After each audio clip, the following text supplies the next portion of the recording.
Scott Self, I'm here. Michael York. Richard Lane. Here.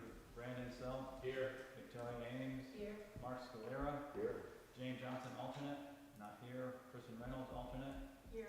Here. Stacy Goodell, alternate. Here. And Selectman's Rep. Mark.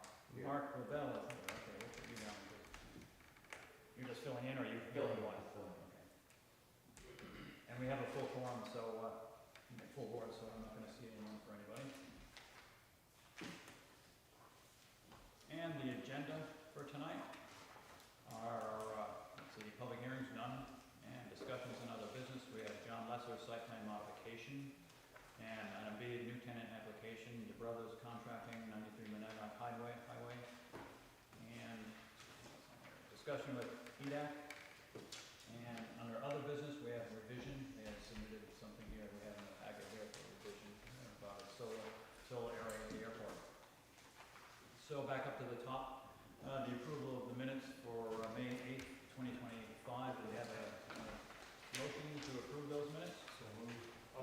Motion by Richards, seconded by Brandon. Is there any further discussion on changes or anything like that in minutes? Then all those in favor indicate by saying aye. Aye. All those opposed? And those are passed. Regional impact, anything on tonight's meeting require us to notify the town, since there's nothing on public hearings? We don't have it. We don't even need a motion, there's nothing on public hearings, we just discussed it. I just put that in there. Okay, so, other business. We're under John Lesser site plan modification. So what is that all about? Good evening, John Noonan with Fieldstone Land Consultants. So John Lesser is also here with me tonight, the applicant and owner of the property. So with the modified site plan, we're looking at, originally approved was to have apartment building along this end of the building with the landscape business, which had sales in the front and shop in the rear. So they are not going to pursue doing the apartments. It's just going to be for a smaller 30 by 40 for the sales, and then the shop is the same behind it. So it ends up being about 1,200 square feet for the landscaping business building, less than what was approved, and then the apartments are removed. So limit of pavement is the same as what we had before, with the bins on the side for mulch, gravels, sales for the landscaping. And that's been open for about a year selling those items. They're looking at, so they have the building on purchase, or the building is looking at coming in and being installed in August. So looking to have the site plan modified and remove the apartment building and slightly smaller footprint of the landscaping business building. Okay. And then there was parking along here prior, so that's been removed as well. And this would just be a hard packed driveway. And then the proposed asphalt over here, I believe most of that is already paved for the existing building, or business that's in front of it. Okay, and you're also adding some stalls, right, for the Yes. materials? Yes, we've added some stalls for, similar to what was approved before, just more stalls, because they're seeing a growth in the amount of, materials that they're selling. Okay, so that's what they're doing. Let's get a consensus for the board whether this is a site plan modification or something more than a site plan modification. To me, it looks like a site plan modification. It's the same pretty much site plan, except it's minus a few things. Yeah, I'll make that motion. You make motion Yeah, site plan that this is a site plan modification? Okay. Motion by Michael York, site plan modification, seconded by Brandon. Is there any further discussion? Just wondering where the new bins are. Is there additional paving for that? So this portion back here would still remain gravel, like what was approved, with the front portion being paved. That was the same as what was approved. So we're not extending the paving. Based on the conditional. Back to the motion. What was your question for that? Was more paving, and if there was more paving, you were going to think it was not a site plan modification? Yeah, Okay. that's why I asked that question. All right. And answered for you? Did he answer for you? I did answer that. Okay. So, I have some other questions. Is that going to be allowed after the approval of the city modification? so we're just deciding on whether the board agrees or not that it's a site plan modification, and that's what your question would pertain to. Because after that, then we ask questions about the site plan. Okay. So if it's not a site plan modification, then we would ask for a whole new site plan? Yeah, Just to it's be one or the clear other. for everyone. It's one or the other. Yeah. Okay. new site plan, that would be us saying that the changes are so extensive that we really need to think about how the It entire would, thing yeah, works. be like more traffic in there or something large that they change. Okay, the septic, et cetera, that was set up initially for the apartments, what's going to happen with that, or does that? We'll find out, we'll find out. There was never septic set up Su- for that. Municipal Yeah, sewer water. we'll discuss that when we get into that motion. So, motion on the floor that this is a site plan modification, and it was by Michael York, seconded by Brandon Self. Is there any further discussion on that? All those in favor indicate by saying aye. All those opposed? Okay, so it's a site plan modification. Now we may ask some questions about that. Okay. First, initially, the approval back, well, it's 2 years now Correct. that we made that approval, and the things were supposed to be done within a year, according to what we sent out as a letter. But anyways, where the apartments were going to go, they were supposed to be, at that time, all the drainage or the septic line, the water line, et cetera, was supposed to be included in that initial approval. Are they in there? And if they are, they're gonna have to be removed, correct? Oh, you're asking whether they've been installed already? Yeah, they were supposed to. That's what you're asking, that they've been installed.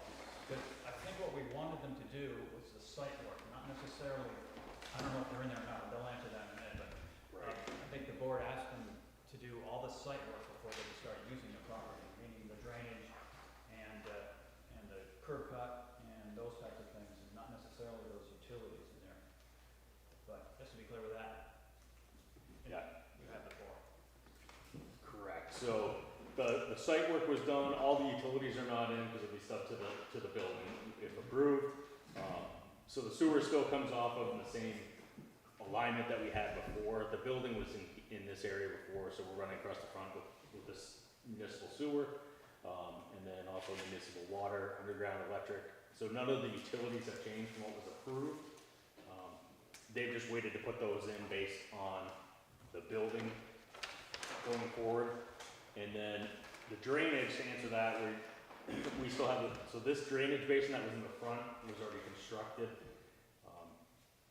So that's been functioning for over a year without issue, and actually we just, were contacted, our client was contacted by Joe DeRusso in that the town is looking now to take, in widening West Street, is to utilize part of the basin because it's working, and they're hoping that they can have an easement and Oh, to put their drainage into that? yeah, into a portion of it, so that might end up outletting next to the driveway, and we expand this way a little bit for the town drainage.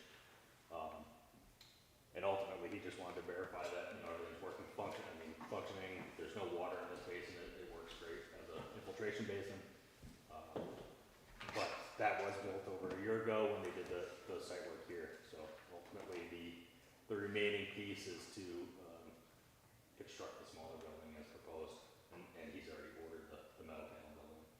Richard, did that answer your question about the sewer and all that business? It hasn't been installed yet. Okay, so that's going to be, It'll be installed, but a straight line up to that little outcropping in the building, instead of one up with the several takeoffs for the apartments.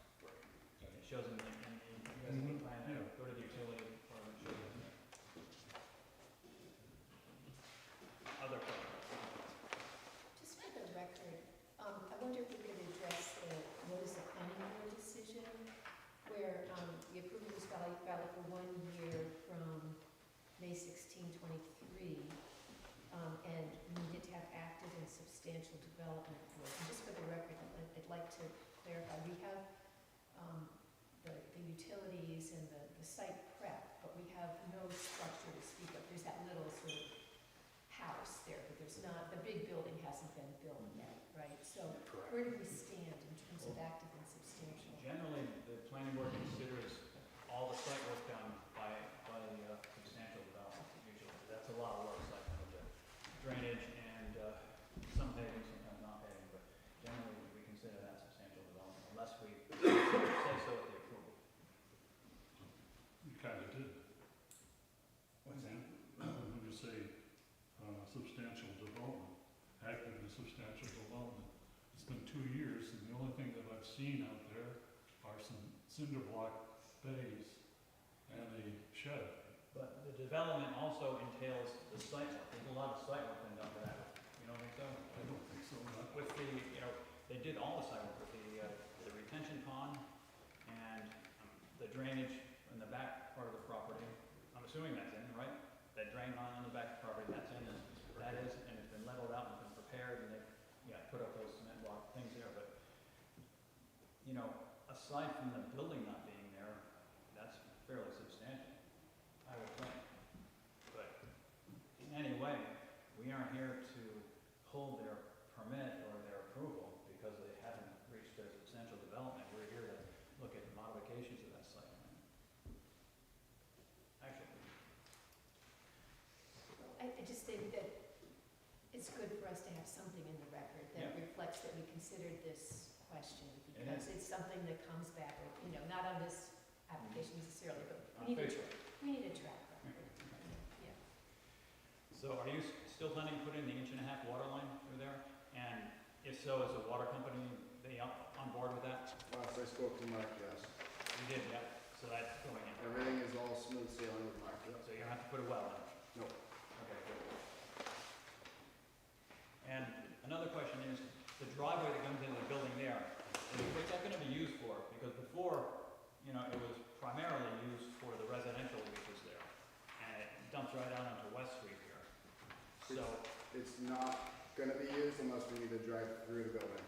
It's gonna be hard packed, which is why we didn't go with pavement. okay, it's not paved, Right. it's hard packed.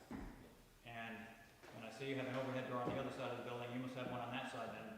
Yeah, we have one on that side and two on the other side, That's just for a drive-through. just to have. Right, and that's similar to what was on the approved plan, was we had that drive-through and we had our parking spaces here. So as was approved on the final plan, was the board requested that a sign be placed there for watch oncoming traffic for if anyone did a drive-through there. So that's still exactly the same as what was on the approved plan. Okay, so your primary use will be right onto Route 10 with your own curb cut, correct? Yeah, for anybody getting mulch or anything coming out of there, they're not gonna be driving by. Correct. Through there or running by People there. drive through there today and it drives me crazy. Okay, the only way to get to that by the looks of it, and I'm thinking that's correct, is through the building, correct? Correct. And it looks like nothing else, like the landscaping has not changed, that fence is still gonna be in there, is that berm in there or going to be in there? Still there, yes. It's there, and the tree's gonna be planted on top of that, as it shows, so none of that changed. fencing. And the fencing, that's gonna be there. It's shown in the drawing still, so it's still gonna be there, it's still good fence. And when will those things be installed, the landscaping and the fencing and whatnot? Once the building's done. Yeah. Once the building's installed, After the building, okay. but usually landscaping is the last part of building. And Any when other is that questions? planned Go ahead. to start? When is the building planned to start? Should come in August. They're on track to install it in August, which should be about a month, so end of September, we should have a building fully built, and then paving and landscaping in the fall, assuming everything's on track. So, trust me, it's been a long process, and I'm tired of it, so I feel ya. Anybody else? Questions? Anybody from the public here for this? I guess just, once again, because you said paving, there's gonna be more paving, is there adequate drainage, for that paving? For the drainage, the way that site is set up is all the water is actually going to the back, or it goes to the back of the site and then through the culvert to the retention pond in front. So yes, all of it is graded properly. You're saying that drainage is gonna be the same regardless of whether it's paved or not, I think is what you're telling me. Yes, and Which is true. The only difference is the hard pack drive to West Street, that's gonna be hard packed, so whatever would have shut off that asphalt to go down, it's just gonna go down instead. We haven't changed the drainage design, that stayed the same, so there's actually less impervious area going to the drainage that was originally designed for the apartments and this being paved, so a little bit less water going to that drainage. Anybody else have any Is questions? there any sort of drainage improvement back on those bays that are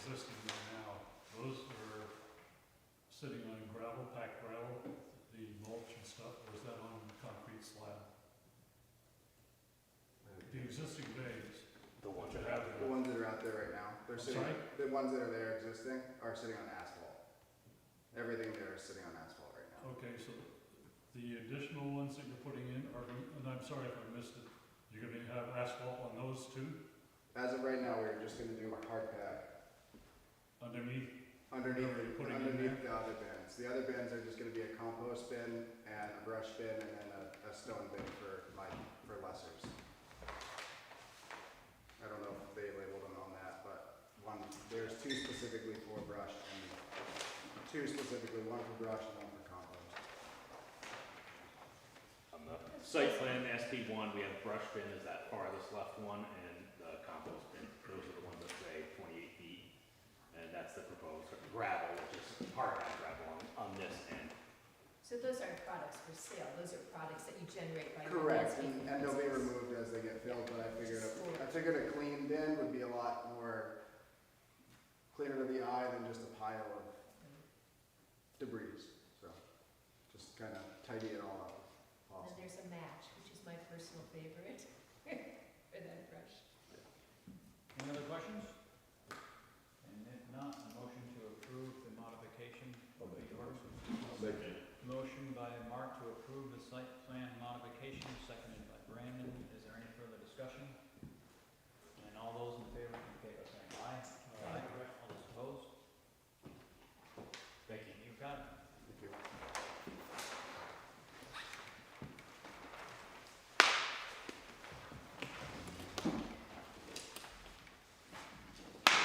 There's, one point on the discussion that we just had about substantial I think it is a project, it is. Yeah. Particularly, you know, that we, not been developed, it certainly would not. So, and somebody could do the same work as they did here, and argue that point. Yeah, they So I could. want to make sure we're not setting a precedent here. Well, I think we need to make it clear when we do approval, what is considered substantial. that's when we do it, yeah, when we do approve. If there's gonna be, if the board is gonna set a limit on what is substantial development and improvement of the property, then they do it upon approval. Otherwise, I think that's important, I think that's the point, right? it is, yeah. Not to find No, we don't, and we generally give the developer some leeway there because it's expensive to develop some of these places there. And they're not gonna put all that money into it, leave it there for nothing, they're usually gonna develop. that's the cost, when you're doing a project, you figure in your cost for, what you have to do to prep the land, so. They do, but In the past, we've not considered that this part of the site. Well, sidewalk, yeah, we have. Yeah, the sidewalk is a big part of the project, the sidewalk is a big part of it. Generally. we have in the past, and I can't remember exactly when, you mentioned that we discounted that. I've heard that. Yeah, we're inconsistent, is the point, so we'll just be on your case. Yeah, on our case for sure, because, all of these aren't the same anyways, is what Mark just brought up, but we can't be consistent when they're all the same anyways. By the time we do the approval, if we think we need to designate what is substantial improvement, then we should do it right then and there. Whether it's a site work on first floor, second floor, whatever we do, and we have plenty of people to do that. That in this particular, in the instance of the landscaping company, it's just like a field of muddy gravel right now. It has been for a couple of years, and, it would be nice to have had the thing completed in a more timely way, to my way of thinking. Again, developers, they, That's why we give them a year. yeah, we give them a year for it. If they haven't done anything at all in a year, then then they have to come back. But if they've done, and it says substantial, and, they're making a go at doing it, then we shouldn't be really standing in their way. We usually consider the site work a substantial improvement, just because it's so expensive to put up a building and put up those type of And things. sometimes it takes a lot longer than others, it depends on the topographical But layout again, of the land and what they have to do. yeah, but every site plan we do, no matter how big or small, we can put that determination there. Just, if somebody makes a motion, puts that determination, what it should be, the planning board agrees on it, it goes down in the approval. I think that would be a good practice, 'cause even if it seems insignificant, because we get in the habit of doing it. Yeah, then we can do that, it's no big deal about it. So let's move on to the new tenant application, the Brothers Contracting at 93 Monadnock Highway. So let's find that first. So it should be on page 41, the very last page. Let me know what you think about the numbering, if you guys like it or not. The numbering, what do you mean? There's these very small numbers on the top right of the pages. I'm gonna start numbering the packets. 'cause Oh, yeah, I got it's it. easier Yep. to look through it. Then you're gonna have to have an index. So we've got a new tenant application here, and that is, let's see, Properties LLC, P.O. Box, New Hampshire, and that's tax map 103, lot 61, 93 Monadnock Highway. And the type of business is construction office that used to be at 223 Monadnock Highway, Swanzey, and a kitchen display. And we want to sell cabinetry for kitchen, baths, and closets. Pretty much, building location remains the same, it's the old constant transportation, most of the employees work off-site. They normally have 5 employees on site by the looks. Proposed hours are Monday through Friday, 7 to 4. Full-time employees, 16 full-time, 2 part-times. Estimated customers per day, 3. Kind of low if you're going to be selling these stuff there, but you can sell 3 per day. Parking spaces planned, 20. And deliveries and pickups, we have UPS delivery, 3 a week maybe, large trucks, 1 per week, but they're around number 12 there. Outside lighting, the current location, location is parking lot lights, they don't plan to use all of them. And no special licenses, the sign, they will do something on the sign, that's with the planning department. So this is all, of course, where the Thomas Transportation rental place on Route 12 is, what we're talking about.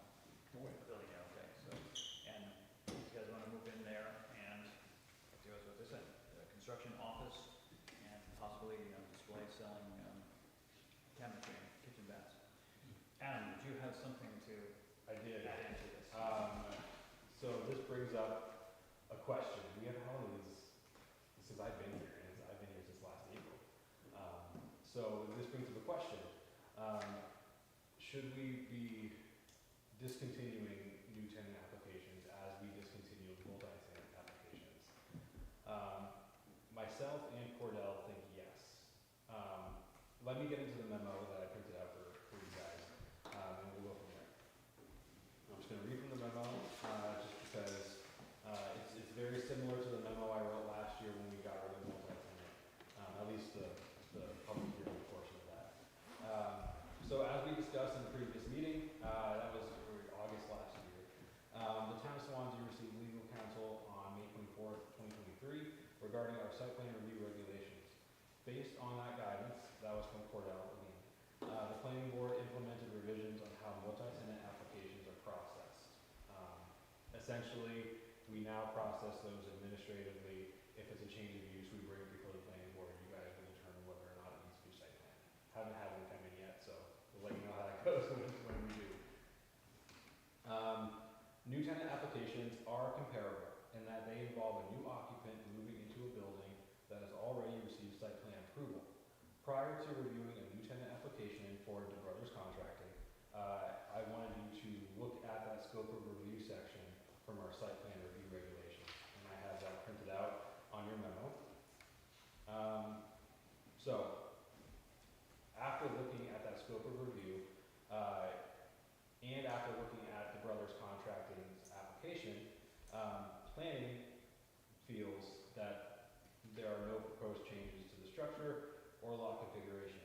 The proposed use, which is office space and sale of kitchen, bath, and closet products, represents a similar level or less intensity compared to the previous occupancy. Adequate on-site parking is available and no significant changes to traffic circulation are expected. In staff's opinion, the application does not meet the threshold that would necessitate a new site plan. Consistent with the planning board's recent changes regarding multi-tenant applications, if a new site plan is not required, a public hearing should likewise These are my recommendations. New tenant applications in their current form should be phased out immediately. Any new tenant moving into a space that has previously had site plan approval will be reviewed administratively through the planning department and placed on the agenda of the next regularly scheduled planning board meeting. If no site plan review is required, the applicant will be informed that no planning board approval is required. Staff will develop a streamlined application process that consolidates new tenant and multi-tenant applications into a single simplified form to improve efficiency and ease of submission for business owners. This memo, I just got feedback from Cordell today, and he agrees with the memo. We have received his blessing from a legal standpoint. Now I bring it for the board to get your opinions and see what you guys think. So, first of all, seeing as how we have a new tenant application before us, I think we should button that up first and then discuss what Adam just told us about and presented to us. Sound about right? So, again, The thing that bothers me about this is they've been working in that building for a number of months. And I brought this up in one of our meetings, that something was going on and it was kind of poo-pooed away. Okay, if they're going in and making a new business or submitting plans or doing something to create a business in there, that should have been brought up to us quite a while ago. So, yeah, okay, so that's an enforcement issue, which would be handled by our building inspector. I don't think the planning board has the I'm not ability sure. or authority to punish somebody for doing that. You know, building inspector, perhaps. Planning board, no, I don't see that's reason to deny something. I'm not saying that, I'm just making a point. Okay. They do have building codes in place. Yeah, no, I meant, Richard's point is that, yeah, if they are reporting or trying to run the business or working in there without coming through the planning board first, then that's a no-no. It is a no-no. Yeah. But, Yeah, and as I had told Adam, I knew nothing about it, because when we started the process, there was no building inspector in Swanzey. So I was working with Eric Matson from the fire department, I got a building permit, which we do with every business. And then as I was trying to sell my other business, I found a new tenant application that we had in our paperwork, and I was like, then I sent it over to Adam, I'm like, do we need this? So that's why we started the process. okay.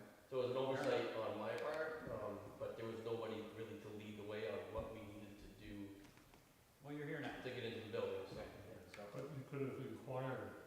I had no idea I needed to, other Again, than a building permit. That's an enforcement issue, and that's for the land use. And the new building inspector did stop by, and I've talked to him, he stopped by 3 or 4 times now, so Yeah, okay. pretty easy. You're on track, yeah. So, I think this is a question for you, Adam. The location of this property adjacent to a stream and the vicinity to Wilson Pond, does it require anything from shoreline protection? They're not doing any external expansion. Okay. So it doesn't require anything from my standpoint. Okay. Again, the parking is reduced, the impact is reduced, everything's internal unless you're adding on to the building at all, Our plan is, but it's not, but not yet. not big yet now. And there was plans approved years ago for trauma transportation, and they did all that stuff, but. So currently, I don't see a need for a new site plan. Usually a new site plan needs some substantial expansion. Right, and some of that's making sure you're aware of that, right? Yeah, we're I'm not actually doing, your neighbor on the other side of that stream, so. yeah, just so you know. absolutely. We have no plans, I mean, we're not doing anything probably this year. And just an FYI, the prior owner, in order to sell the property, did some clear cutting on that stream, right down to the water, so it's a free flow. Believe me, if I saw you know, plant some shrubs there and put a fence up there and make sure we're not getting debris in that stream, I'd come over and I'll give need you, to help you. I have a chain link fence if you want to put it up, put that one. So, Okay. So, does this look like a clear-cut new tenant application here? Yes, no, maybe? It does, so when you say kitchen display, that's like a showroom, right?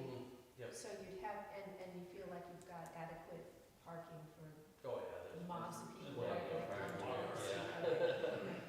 I don't anticipate it being that busy. I would love to have more parking. Yeah.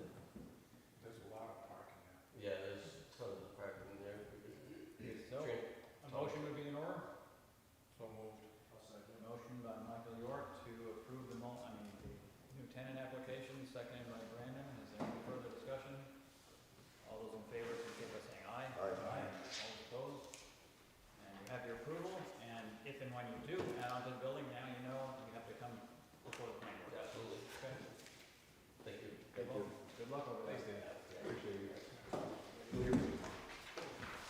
Well, you can hang out, actually, because we're gonna talk about it. We'll chat, yeah, you're good. Just before you go. So, as far as Adam's suggestion that we no longer have a multi-tenant application, I think it's a good suggestion. It's more streamlined for businesses, well, a multi-tenant one, new tenant one, multi-tenant one, they can do it right there in the office like they did before. And If there's gonna be a major change, they're gonna let us know. they flag it for us, and Yeah. if there's a question, or if the applicant comes in and disagrees with you, they can still come and see us. And Yeah, I mean, so nothing's changing in the fact that anybody can just see you guys. Yeah. And, but we're gonna flag, you know, if this was an expansion, we would obviously flag, planning board and bring it before planning board. To be truthful, I thought we had covered this when we did multi-tenant, but we just did multi-tenant at our meeting last year. We really should have captured both, because site plan approval, you know, just a new tenant moving into a building. If you guys like this idea, I can put together, again, a streamlined application that has both new and multi-tenant, essentially just a checkbox, you know, when did you get your approval? That, I don't want to bother you that now, but. yeah, but right, if you have a streamlined application, it's gonna be a new tenant application still, it's gonna say It's still new gonna be tenant new. application, but it's gonna be handled by you guys. Yeah. And so, it'll be out of our site plan review regulations, so if and when you put that together, put it on the agenda as a public hearing for the planning board to discuss removing something from our site plan regs, and we'll do it all at one meeting. Yes, I'm not sure new tenant isn't in our site. It's not mentioned in there? Nothing, it's not mentioned, so nothing is getting removed from our site plan All right, regs. and we'll leave that alone. So, I mean, if you approve something today, we just go into effect. When we did the multi-tenant changes, that just went into effect. There was nothing removed or added from anything, just the application was taken offline. Okay, so, do the streamline application, board will take a look at it, and we'll do both then. Just to remind me, did we decide when we were doing the multi-tenant application that you would inform the board that, you know, that a new person had come in? There's a change of use, yeah. Okay, so we'll be getting that information Yeah. this, in the same way with the new tenant. Yes. This new tenant feels different to me because it is more likely to be a change in use, you know? I mean, with this one, there definitely is a change in use, which can have bigger implications, Yeah, not I mean, necessarily, right? So it yeah. would just be good for us to know, I think. Yeah, so a change of use in my mind is like, you know, commercial to residential, residential to commercial, you know, so if you're going to commercial, Okay, you that's don't still a think that's- permitted, if it's going from permitted use to permitted use, that's kind of murky because, But if there are things like yeah. more traffic, or needing more parking, or those types of things, Yeah. expansion there, then the planning board has to see it. Absolutely. Yeah. Totally agree. If it's gonna be a more intense use, you I guys. think Victoria's getting at that when you do approve a multi-tenant or a new tenant one, that just a memo to the board is in order. Just to let Yeah. us know that you guys approved somebody new in that building, and Because that we're always you're- watching, Well, right? Just to help us keep our finger on the That's pulse. exactly what we agreed on. We were at least. Yeah, we did. We have. We don't want to disagree with So you. treat it the same way, yeah, treat it the same way. Yeah. Okay, so Yep, that sounds good. we'll have a vote on it when we see the new app. Sounds good. Good. All right, thanks guys. Thank you. So we have your discussion with economic development. Here we are, just you. Well, we got some other members. Commissioners, you too. Any of the members, come on up. Board. They don't want to look back. Come on, Skip, come on, Skip, Skippy's, come on. Skippy is shy. Okay, so.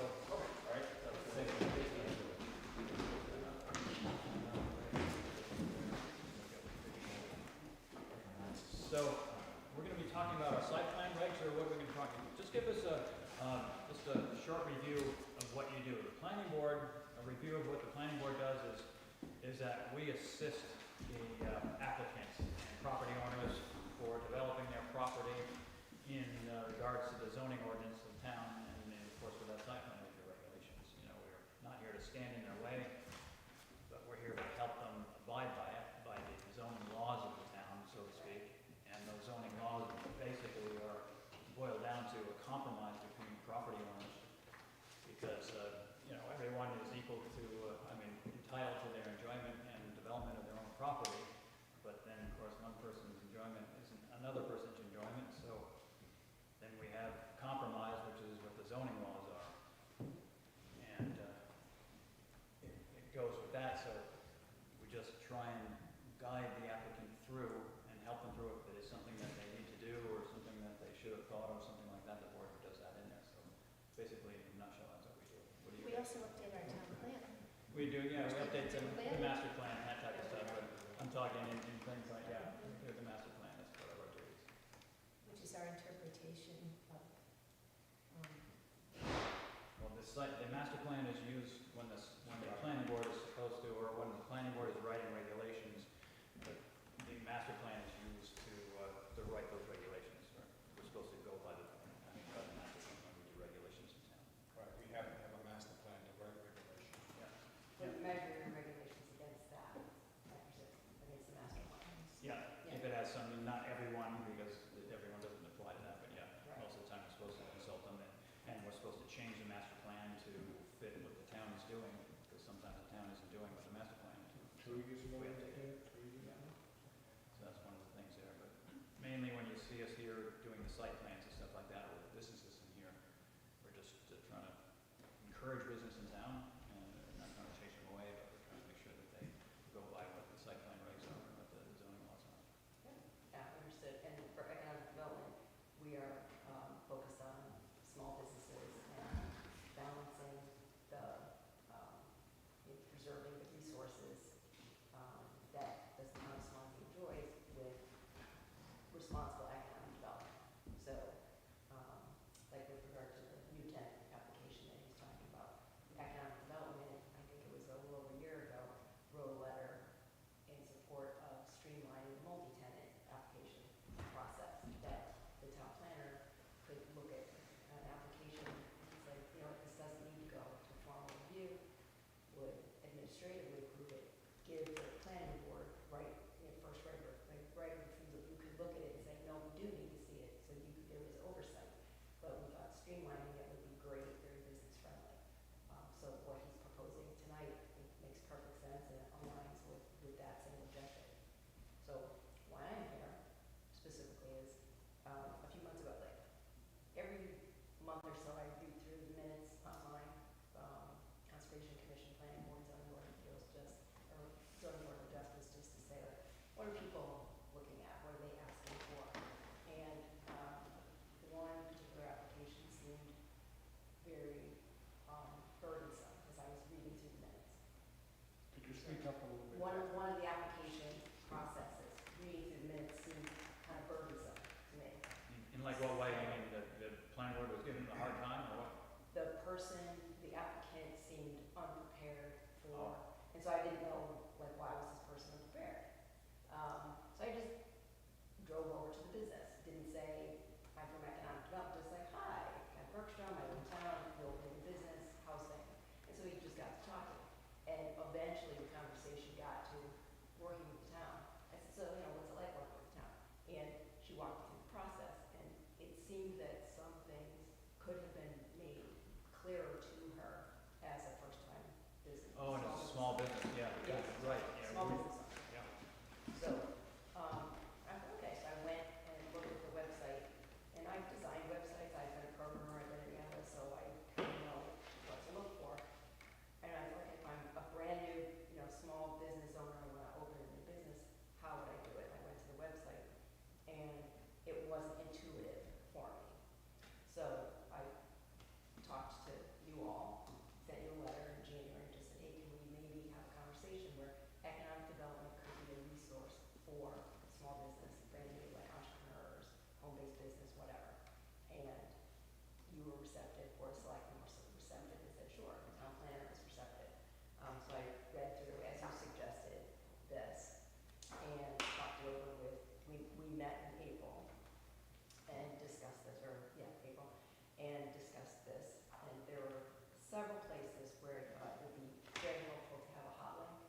go look for it on the website, you need to fill this out. I can click on it and it brings me right there.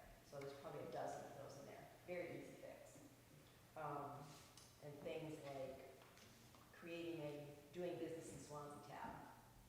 So sit down and just, how do I start a small business? Right, there's like a list of things. So I'm not saying you have to do it. I'm willing to do the work, maybe if Adam's willing to. Yeah, that'd be good under the land use board, for sure. But just to say, okay, we can make this easier. And again, I'm coming from a programming analyst background, how to use things. And I know if someone's using a site and they can't find what they're looking for in 3 clicks, they leave. So that's just statistics. Mhm.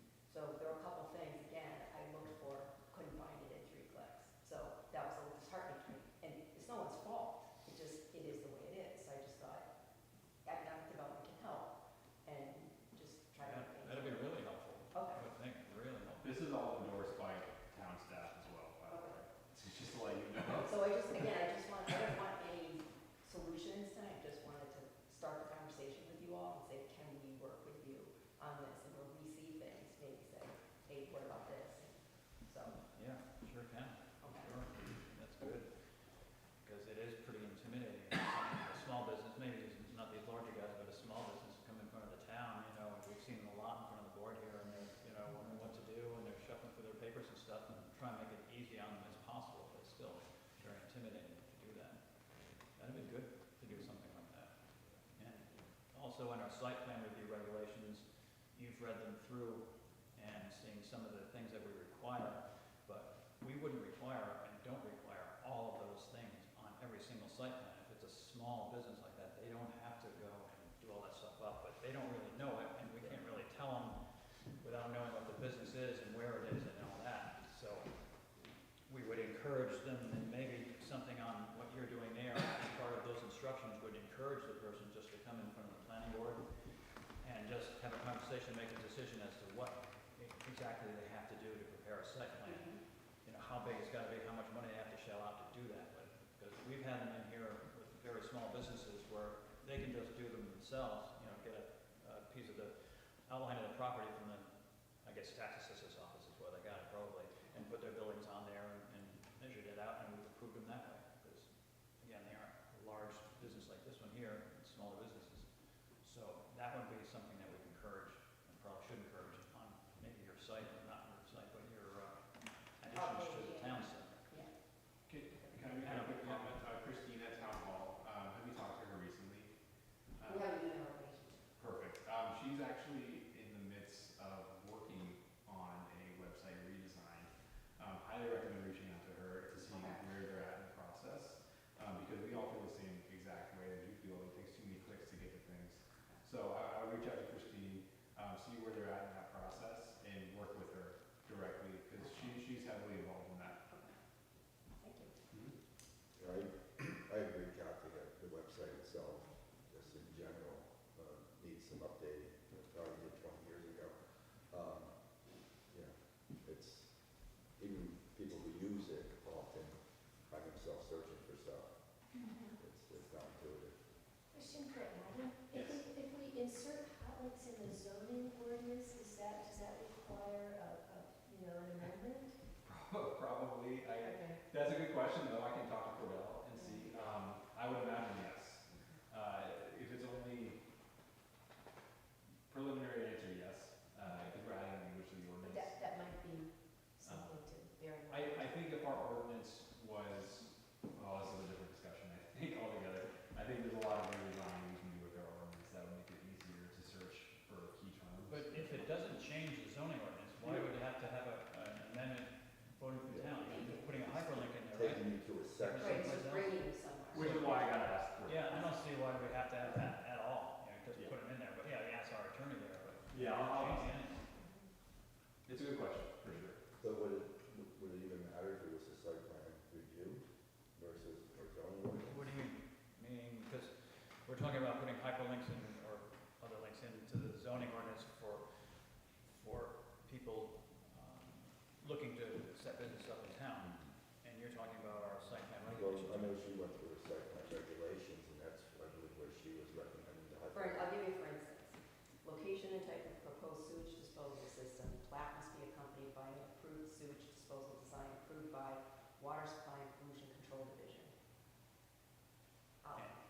where would you link that to? bring me to that page, water pollution control. So that would either be a contact, You contact this water, person, water pollution control page where, in the state RSA's? if that's where the person has, like, Because where that would I could be, go? that could be even more confusing, you know what I mean? I mean, that, If I that's know it's something I just an want to walk example. through with him. So Yeah. I had a question, I got there, like, what does that mean? Yeah. So that's why I want to have that conversation, just to go through this and say, what am I doing? Well, maybe we ought to have a planning board come up with, and with your help too, a page that simply says that. What does that mean? And we could decipher all these things that we have in our regs, because they are kind of, Frequently asked questions. we know what they mean, but Well, anybody even read like it? if I'm starting a new business, what are my resources, like Hannah Grimes, Center for Entrepreneurship? That would be great to have on here, so if I'm starting a small business, they're a great resource, so put a link there. Monadnock Economic Development Corporation, put a link on them. Again, if I'm starting a small business, these are available to you. Adam's cell phone number, I'm just kidding. But you understand. The only downside to that is that those entities don't necessarily stay in business forever, you know, which would require us to go through at regular intervals and sort of weed it out. So I wonder if putting it in a document is maybe the best place. Maybe that goes on a cover page in the website somewhere where it's really easy to. Or under other resources maybe.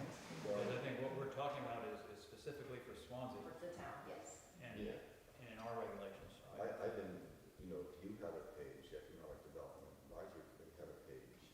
That would be a better spot for Oh, yeah. that type of Yeah. stuff. I think we have to stay within that framework of regulation. Yeah. But Have a question about protocol. So I was looking at May 5th Conservation Commission minutes, and there were 3 applications that were discussed. 2 were before the planning board and 1, I believe, was before ZBA. Are the subjects of those applications notified by the Conservation Commission that their application is being discussed? And I know they're not an authoritative body, but they do write to give their opinion and try to influence, I presume, the planning board and ZBA. So are the applicants notified that, hey, we're going to be talking about your application? Are you, Yes. They are. you're asking whether the board notifies the Conservation Commission, is that what you're No, asking? the the 3 that I saw from May, 2 were planning board, before the planning board, and 1 was before ZBA. So, and Conservation Commission was discussing them. So I was just curious, are those applicants notified that, hey, we're going to be talking about you, Kathy Bergstrom, you've got something for planning board, we're going to be talking at Conservation Commission about you.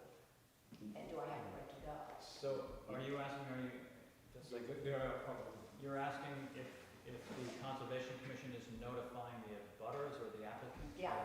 The applicant. I don't know about the Conservation the Commission. Conservation Committee is not going to notify them. It's happening over there with the So council. you notify the I do, applicant? yeah, so Okay. I send department head review forms out when we get applications, and then at the same time, I email the applicant saying, I have an order of operations, I say this date we're sending out butters notices, this date the Conservation Commission is meeting, on your items, you can go if you want.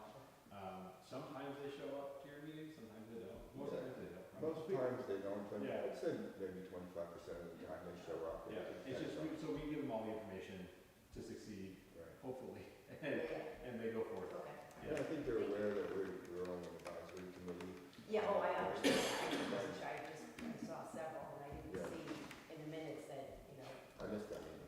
Joe Smith was there, and he answered, our concerns, that's all. So I just thought it'd be a more fruitful conversation if the applicant was there.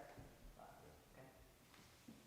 So you know Anything, I'm gonna be calling you and setting something up. That's great. I'm happy about it, honestly, because this website, I think it needs some work.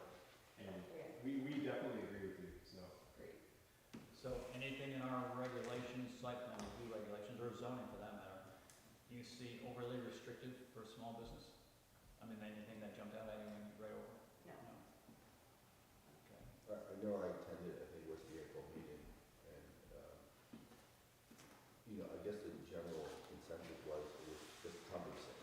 And I guess it was cumbersome because people don't know how much of that applies to what they're doing.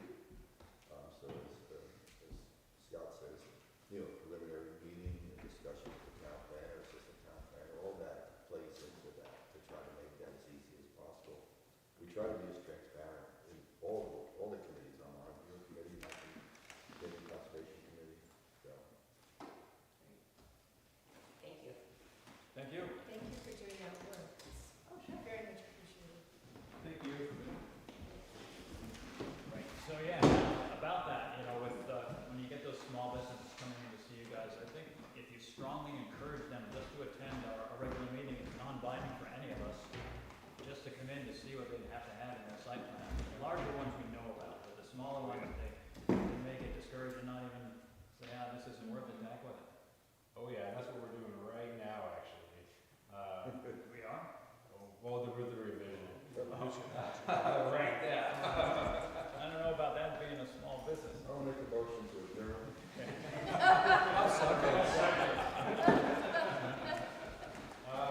this is on me. It's gonna be kind of a mess. I'm on my laptop here. I don't think we can get into the Zoom still, right? We need to fix that issue. So, Megan, can you hear me okay? I can hear you, yes. Oh, wow, that's pretty good actually. That's not bad. Imagine we can even hear them. That's not bad. Yeah. So it sounds like you're pretty loud actually on my end. As long as there's no footsteps behind me, I think we should be okay. Megan, do you want to read through this document, or do you want to take care of it? Sure, I'll give a quick overview of that. That works for you. That works great. Yes, again, I appreciate the opportunity to join remotely this evening. Apologies I couldn't be there in person. My name is Megan Newland. I'm a project developer with Revision Energy, William Solar Company, Benefit Corporation. I think my colleague was there just a couple months ago for the town's own wastewater treatment plant project, so I won't give too much introduction of Revision. But we've been working with the city of Keene to identify and develop a large-scale solar array that could help them achieve their goal of having 100% of their municipal electricity use be from renewable energy by 2030. And they're particularly excited about this project we've been working on at the Keene Dillon Hopkins Airport because it does have the space to support a project of that scale, and it has the proximity to three-phase power, which is key. The project itself is a 5.49 megawatt solar array. It's composed of two sub-arrays. The overall zoning on the airport is split between three zoning districts: the business zoning district, a portion in the residence zoning district, and a portion in the rural agricultural. It's mostly a business district, but in the south of the airport, south of the runways, where the project is proposed to be sited, there's a strip of that residence district and the rural agricultural district. So those are the two zoning districts that we're contending with on the project. And the intent of the project is to provide electricity to the grid that benefits the city of Keene through New Hampshire's municipal group net metering program. It's designed as a front-of-meter system, which means that it's not directly tied in behind any building. It has a direct grid connection, and it generates credits as measured at that net meter associated with the system. So while the airport is one of the desired beneficiaries of the system, it's not the only beneficiary, and it doesn't receive that electricity directly behind its infrastructure. The siting of the project was chosen because these are parcels of land that have been identified by the city, or portions of the larger airport parcel that are constrained for other airport uses. They did a land development study a few years ago that identified different areas of economic opportunity for the airport. These particular sections of the airport, they have certain airspace restrictions, height restrictions, and topography considerations. That means they're not developable for hangar space or other use. But solar, because it is a passive use, it doesn't require a lot of infrastructure. The height doesn't exceed, the height is less than 13 feet on the solar array, so it can fit in these places that other types of development cannot. So they identified these sections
the site plan review.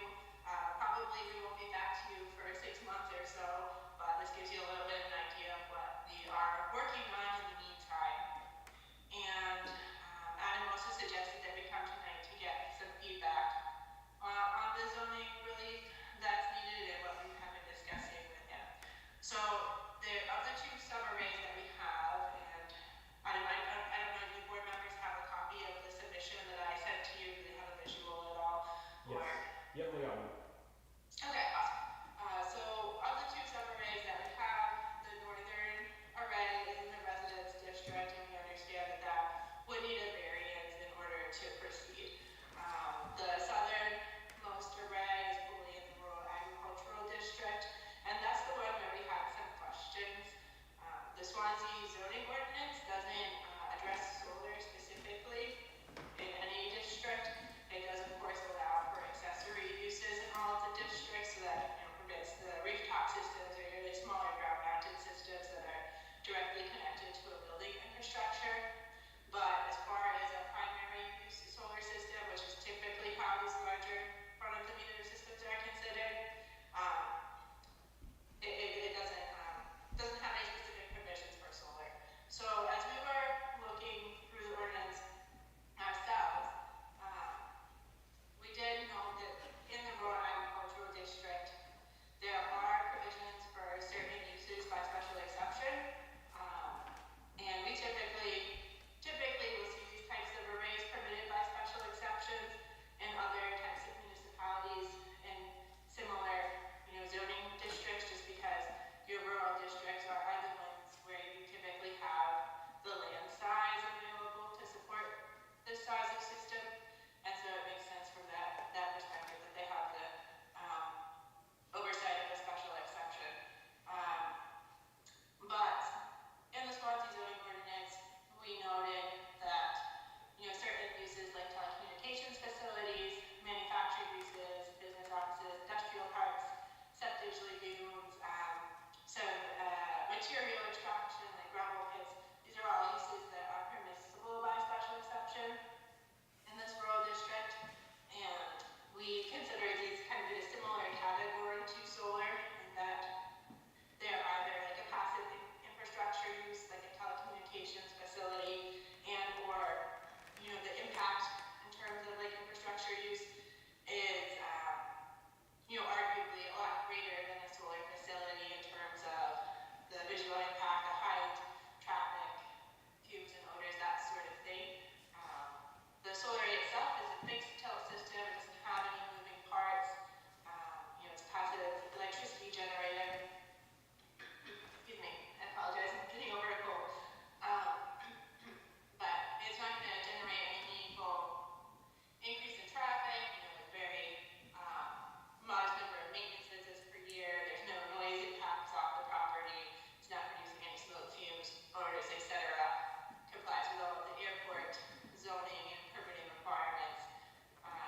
And so as we're reading through this, based on the uses that are permitted by special exception in the rural agricultural district, we feel that the solar array kind of fits into those same categories of uses that are contemplated specifically by the ordinance. And in other cases, we've encountered where solar isn't specifically contemplated by ordinance, which isn't terribly uncommon as it's, newer, and we're just seeing it become more and more addressed by ordinances over, the past few years. Typically,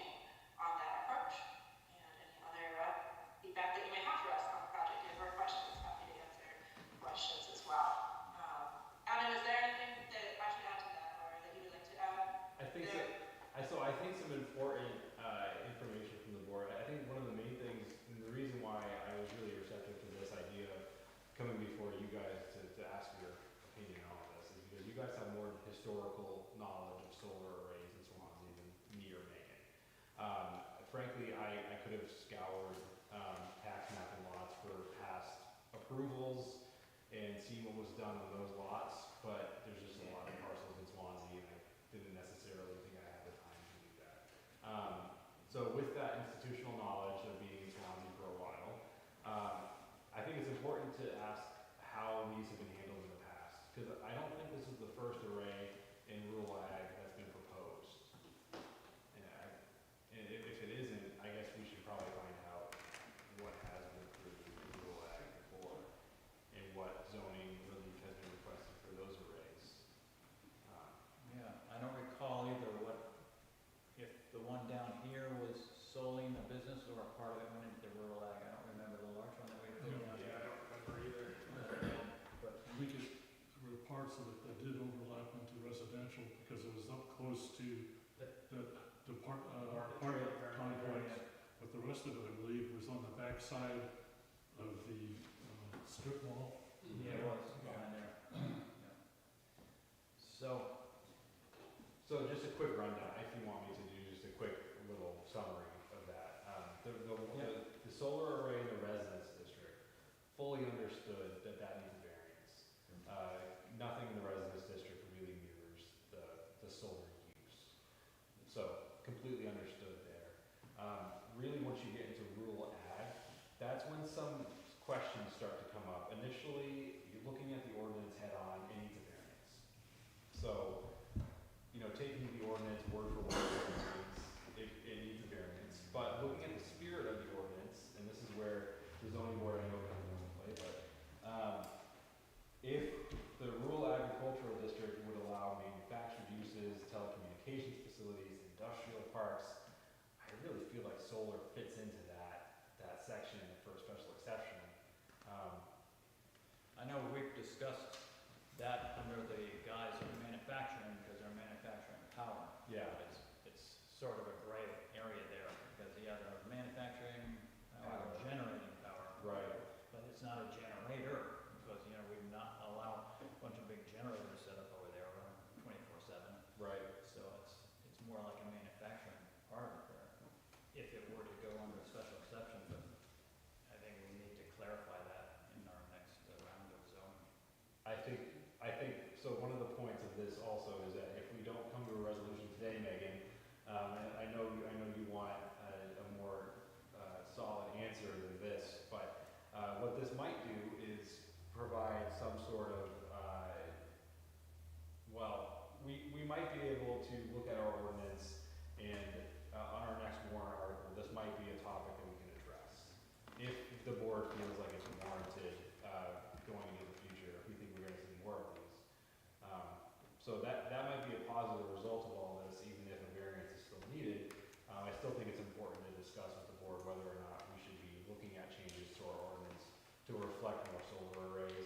Doesn't sound like you're going to be back to the board in six months, you said, so, maybe we'll catch you in time, but, yeah, I'm not sure. Yeah, we probably should look into it definitely for the zoning, especially in rural ag, because there's a bunch of land that's probably going to be used for that at some point. Well, Stefan and I have a working draft of a solar ordinance, but it's nowhere near ready. I'm not leaning towards ordinance, ordinance after ordinance. I'm Yeah. leaning towards use. Just putting it in there as a use. It's conditional use. So probably just a use. If conditional use, you have to come up with the specific conditions to use a solar area in the rural ag, and you're getting more into the restrictions you get. But we might want to run it by the ZBA, because they're the ones who interpret our zoning ordinance. You can tell, we may have a consensus here that manufacturing is actually covering with solar, even though it's a little gray area there, to see what the ZBA says about it. Because if the ZBA says that, yeah, we would approve something under manufacturing that was a solar array, they would have the final say on it. Oh, this might be a good opportunity maybe for a joint. With the ZBA, it's Yeah. possible, other things we need to discuss with them anyway. Yeah, Yeah, so just one of many. but that's where it would lie, the interpretation would lie there. If the planning board got hung up on it, if we decided to accept it, yeah, that's manufacturing, we got a site plan there, then it could be disputed with the ZBA. Yeah. So, Yeah, we gotta get there. understanding their interpretation, and they might be looking They for are. our guidance. Yeah, we don't have Yeah, well, our guidance, yeah, but we don't have the authority to interpret the ordinance, we just carry it out, we administer it. They interpret it, any questions, so we should run it by those guys to see what they say about it. Yeah. I would think that the cleanest way to do it would be a zone, use in rural ag. Which I think is Large is scale. overdue So- anyway. I think this is just a catalyst for Yeah. that. Megan, do you have any other follow-up questions? I know this isn't really accomplishing much, I'm sorry about that, but it's good to have all this institutional knowledge to draw from if you feel like it's needed. Do you have any questions for the board? I appreciate the conversation this evening and appreciate you guys considering, possible future updates that may help, clarify the road for larger solar projects in town. That's certainly very, very positive. I wasn't sure if you had suggested that there was a past scenario where it was considered under a manufactured use, or that it was just simply something that had maybe been discussed, but not necessarily a project had gone through under that classification. It's a possibility that may have come up under that classification, I don't remember exactly, but it's possible that that's Okay. how we were looking at it, but yeah, don't hold us to Okay. that. But again, yeah, for a determination from the planning board to say that, yeah, why don't you go ahead with your project, we probably figure it's manufacturing. Well, the ultimate decision is with the ZBA, so if those guys are on board with it, then the planning board can be on board with it, without changing something. Yeah, understood. And my understanding was that the code enforcement officer ultimately, as kind of had like the final interpretation of the ordinance standards as it was written. Is that something that you That's not disagree correct. with? That's not correct. Adam, or- That's not right, that's not correct. There might be a line Is that somewhere in the The board. ZBA has the this is the interpretation of our ordinance, because the manufacturing can go either way. So the planning board doesn't have the authority to interpret, but the ZBA does. They may sidestep it, like they've done other times, but we should be run by it. What were you gonna say, Adam? Megan, I think I know what section you're talking about, because there's a line in the ordinance that says something to that effect, but I'm not sure what section that's in. I think that requires, could you send me that, just so I have a reference point? Sure. Even if I- you Sure, say, yeah, we can connect as a follow-up after this. Yeah. I don't think I have additional questions, but I definitely do appreciate the feedback this evening. And I probably won't be back to the planning board in the near term, but we are definitely looking to go before the zoning board in the next couple of months. So this is helpful, and I'll work with you, Adam, to determine our next steps, I think. Yes, yeah. okay, good, thank you. Any questions? Just one general question. So this is all being proposed on the airport property within the fenced-in area? That's correct. Okay. Yes, that's the area. Thank you.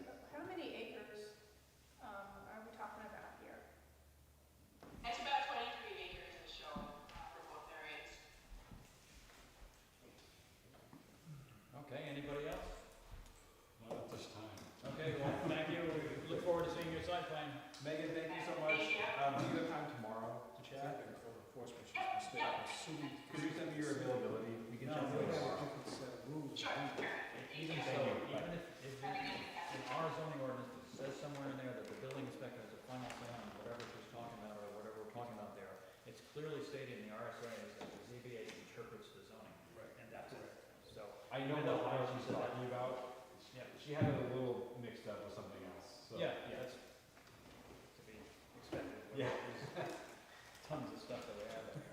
You can't remember. I saw a picture out of Europe, I don't remember where in Europe, but they were taking the solar arrays and they were putting them on parking lots. And it was ideal. It was ideal. Oh, those are great. You could park underneath and have shade, UMass. and you're also making electricity. I think downtown UMass Queens can have a few What of did those you too. say? UMass Thinkers does that. Oh, great. Yeah, I thought that was brilliant. They're everywhere. I haven't seen, you mean the parking lots? I haven't seen them. Oh, sorry. Yours is so far advanced. Oh, I see. Well, I think that brings us, How come he's getting all the benefit?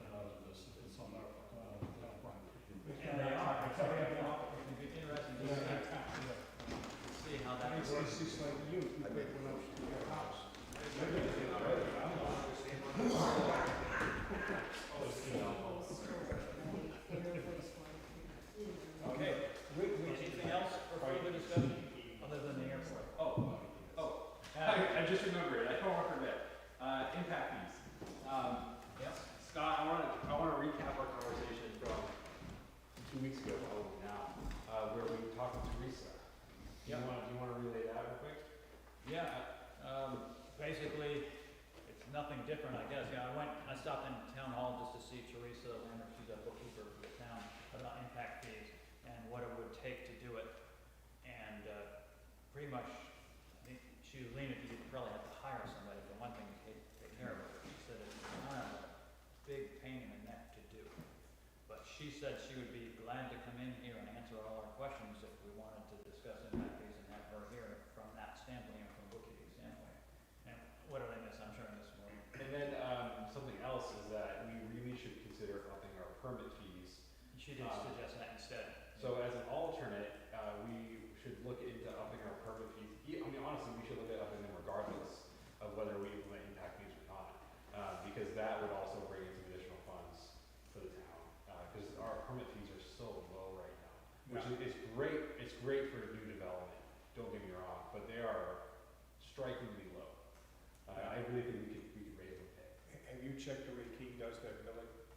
What they do is they say, this permit's $500, then they say it's 45 cents per square foot. We have, Sounds like $20 Instead of calling per it impact fee, thousand. they do it that way. Yes. Say again? We have $25 per 1,000 square feet after the first 5,000, if I remember correctly. So I mean, it's just, we have really low permit fees. And I really think, even if we bump them up by 100%, they're probably still too low. So that takes someone more financially ready than me to Do decide. they even, But are we breaking the bank with our low fees? I mean, is it causing a problem where we're losing money on that? Is it not covering the cost of initiating those proposals? It probably is. But if we're gonna do one or the other, I think raising permit fees right now makes more sense. It probably does rather than the impact fees, but I'd be in favor of neither of them. I mean, if it's working and it attracts business, then we can leave them alone because, you know, impact fee is, as we've all discussed here many times, impact fees, it's a one-up fee, one time. Yet that property is gonna be paying taxes, just like the rest of us do, that go to those things, the schools and the roads and everything else like that, year after year. So what you're doing is you're charging an extra fee above and beyond those taxes they're gonna already be paying for all those services. You know, I just don't see that you should punish the property owner or the developer for putting something in town that they're gonna be paying taxes on anyways.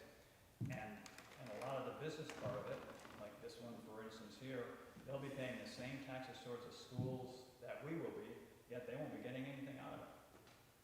So, you know, impact fees it's a terror. We're all talking about I terror. think sometimes there's a transition that happens when something is built, right? I think that's the purpose of the impact. But if you can prove that transition, fine. Yet, you haven't, to me anyways, you haven't proved that transition, that we really need that money for such and such or whatever the heck. And I also say, we wouldn't need to hire somebody for impact fees. It's not that burdensome. We need to hire somebody because we have people that are overworked in our town hall. Already stacked. That too, yeah. I think once we get to hiring somebody though, it negates it just negates the benefit. Cause then we're bringing on that person with, you know, for however much money, that's getting just eaten up by. Salary benefits and all that, this is just, We just gotta be careful, that's all I'm saying. You know, I'm still gonna have some numbers for you guys, not next meeting anymore, cause now we have 2 site plans for our next meeting. I'm just trying to make sure that we're not making a decision prior to having all the facts. And you're gonna have Teresa here at some point. We really need a cost analysis is what we need. Yeah. Is the money we collect gonna be beneficial over the cost it's gonna cost to do it? Yeah, you guys will have that when we have less than 2 site plans on the agenda. and if Teresa would be willing to come in and discuss it with us, if you can mention it to her, whenever we have an opening, if she. Because there is not a department that would want extra. Richard. Well, having our person come in, but perhaps somebody from a town nearby that does have impact fees to sit with that person and discuss it also with us on how they handle it and what kind of a burden it is. But my other thing is, why do you think Flatley was so amenable? Never mind. To do the $30,000. Right, because he didn't have to pay a impact fee where he does over in Manchester and Nashua, He didn't. like that. We did the impact fees. Yeah, and it was a heck of a lot less.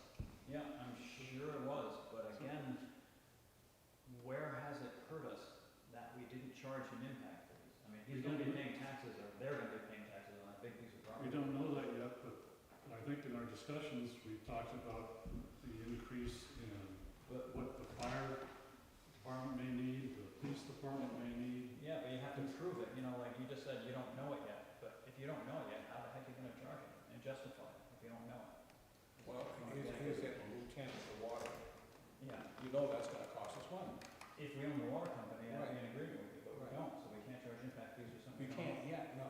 No, you can't, so I mean, it's a hypothetical, yeah, if we own the water company, maybe we. Well, you can as long as, You can't, at this point, you can't, but you can if you have it in front of the people and the people voted, but you haven't actually started on the construction yet. But you got the vote in, you're gonna do the loan, you're gonna do the project, then you can start doing it if the new business come in. But you can't right now on Route 10 because you can't put a business there really now because you can't get the water for your fire suppressor system. Okay? So you can't put water in sewage there and businesses can't move in yet until you do that. no, they can't, but they So can. it's catch-22 down It there. is, and you gotta own the company before you can charge a fee for it. And well, if you For ever that, do, that's only one instance, Yeah. the school.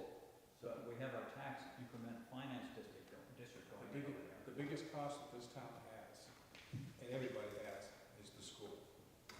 Yes, true. If you had impact fees in, you could've used that money towards that school and a portion of it. And I'd like to see just how much it would have reduced people's burden on that school, you know, with these impact fees we're talking about from wherever We're you're talking talking a lot about. of people, it's all of their property tax to be happy. Well, true, I was gonna say psychologically, it could be a big, Yeah. big factor. it could be.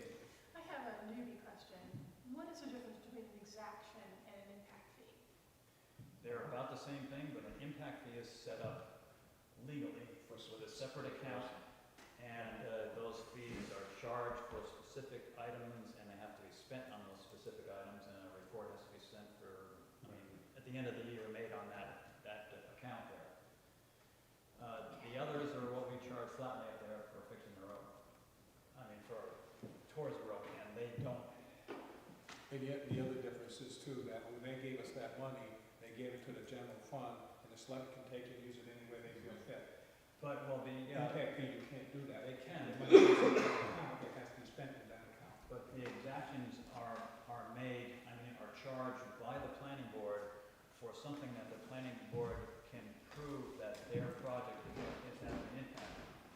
Yeah, the selectmen may not buy it or pay for it, but still it has to be talked about and charged for, we'll say, a road, or it's for utilities and infrastructure. Go ahead. So, I just want to make the point because proving something is after the fact, right? The way impact fees are structured, they go into an account and they are used for specific purposes. If that money is not used, that money is returned. So that's structured very clearly that if it's not proven, they have to use over 5 years. If it's not proven somewhere over that 5 years, the money goes back to them. So you can't say, well, we can't have impact fees because there's no proof. The proof happens. What I'm saying is you can't have them because there's no proof. Yeah, I do bring that point up. What I'm saying is, why are you punishing the applicants when you don't have any proof that you really need that? You know, it's a punishment for them because you can't collect the impact fee until after you get the CO, correct? I think the town always needs something. And after you get the CO is when they start paying taxes anyway. Okay, if you sit on the CFP, you would know how these different departments come up with costs that they really have to pay for. Well, let's see. That's all I'm asking. Let's Well, see. I'm gonna make sure I get you a copy of that, go down there and get the No, CFP. I want you to see your explanation with that spreadsheet as to what we would have charged some of these businesses or are gonna charge them for, and how you put that out there for the school. You guys don't do the schools, right? Or you do? We don't do the schools, No, we don't do the that's a different So government, it'd be fire department, police department, the roads, Yep. and all the other departments. those sorts of things. We're talking about buildings, Yeah, so, keeping those cruisers, getting, that extra 5 for that. Right, we're actually, we haven't gone through it yet, but right now, scheduled for this coming year is a fire truck. We put that out the year because of the fire station. A fire truck now is gonna be from $700,000 to $900,000.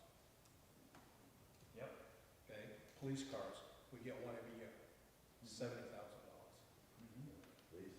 So that money that's in the account could be used for that. It could be, as well as the taxes for that development is being used for that as well.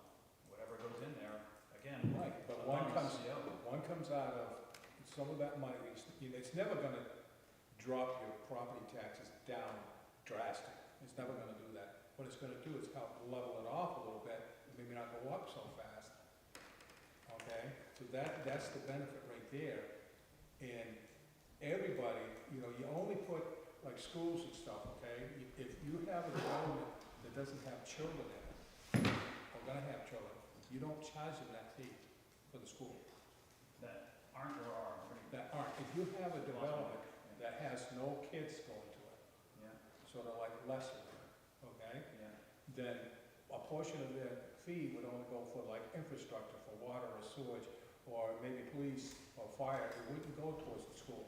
So let's say you did charge these guys, we're talking about right down here, Lesser's there, Yeah. an impact fee. What would you have charged it for? You would And how would you- well, you have a matrix here, you would have the fire, you would have the police, But justifying a sewer, house up, water. how would you say that that had a big impact where you had to have justified it? You're not talking about a big impact, you're talking about them sharing the cost with the property tax owner. And what are they doing when they get their CO and start paying taxes? They're sharing the cost of the property tax, right? They're Right. paying their fair Right. share of taxes. But they're taking up, it's a one-time fee, first of all, Yeah, I know that. okay? It helps offset the cost of that. Offset the cost to us, that's why I was asking you, what did we need to offset for that business going in there? What did it cost us? I don't know. Theoretically, it could be the cost of having more truck traffic on the highway, or, And that I kind of thing. mean, So, but I think the point You need a is, schedule is what you need. yeah, I know that you're concerned with punishing, it was punishing to developers to have an extra expense for them. But I think that same argument could be made in the opposite direction, that there could be, that same kind of punishment to the people who already exist in the community, who might see, additional strain on town resources because now there's this extra stuff that's come in, after we've been here for a while. Could be. I think that's the argument of it. I'm not a proponent necessarily, I'm just saying, I think it goes both ways. Yeah, you could see it that way. I'm Should we not table it necessarily for now? opponent, I'm not a real. You can't make a motion. I know, I have like two other things to talk Oh, about. you do have to? Yeah, it's just like, we should just table it for now. We're waiting for Brandon to come back. Yes, well, they're not really too important. Okay. Since So, everybody's making their declaration, I'm not necessarily a proponent either, but I do want to hear. This is all We good wanna hear discussion, it. you know, Yes, me this too. is good discussion, and, I In just fact- don't in fact, want- I hate- only- I hate when things get this. 100 units of housing I- is a lot I- different than Lester's, so Yeah. See, I only brought it up because the select board back 3 years ago asked me to bring it up. yeah, they- So that's why I'm bringing it forward. So, I'm still gonna be convinced, but I'm trying to look at the cost versus and I agree, but you know what? It's not slowing down any, I read 2 different research papers, and it doesn't slow your development at all. And what do you need anything from us to propose an increase in permit fees, or is that an administrative thing? Good question. That's us. That might be a select board. And you guys I think that's us, we propose it, and the select board confirm it. I'm pretty sure you guys. Write it up. let us So know. first step, second step, okay. I'm all about it, so could we, I'll whatever you need to produce do a- for us, could you do? Bring in a schedule with the fees for us so we can look at it and we can maybe make suggestions. I'd love to. Times 2, times 3, and times 4 columns. Because you know that our fees are so much lower than other towns, I'm presuming, I think it might be helpful for us to see a couple sample Comparison. schedules for towns we feel are comparable, that way we'll know how bad it Yep. is. Yeah, I keep meaning to do all this and I keep getting. In your spirit. So, Yeah. our next meeting is gonna be 2 site plans, fire station, and, subdivision actually. So site plan subdivision are our next meeting. Are we still okay for, joint meeting with the Conservation Commission, the second meeting in June? Yeah, I think so. Okay, Yeah. I'm gonna throw that proposed ordinance that I handed out. I hope you